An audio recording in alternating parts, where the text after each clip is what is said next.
Chiều nay, Hội Cựu Chiến binh và Hội Cựu Công an Nhân dân tỉnh Đồng Tháp tổ chức hội nghị ký kết chương trình phối hợp hoạt động giữa hai đơn vị giai đoạn 2024-2029. Đây là lần đầu tiên hai đơn vị ký kết thực hiện chương trình này.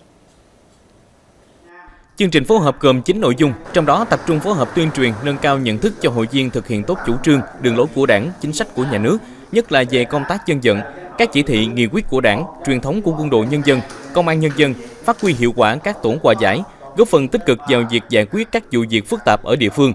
không để hình thành các điểm nóng về an ninh chính trị, trật tự an toàn xã hội, chăm lo đời sống vật chất tinh thần của hội viên, chia sẻ kinh nghiệm hay trong triển khai xây dựng, nhân rộng, duy trì các mô hình điển hình tiên tiến trong các cấp hội, từ đó phát huy phẩm chất truyền thống bộ đội Cụ Hồ và truyền thống công an nhân dân, vì nước quên thân, vì dân phục vụ. Hội Cựu Chiến binh tỉnh hiện có hơn 16.500 hội viên, còn Hội Cựu Công an Nhân dân tỉnh có gần 650 hội viên.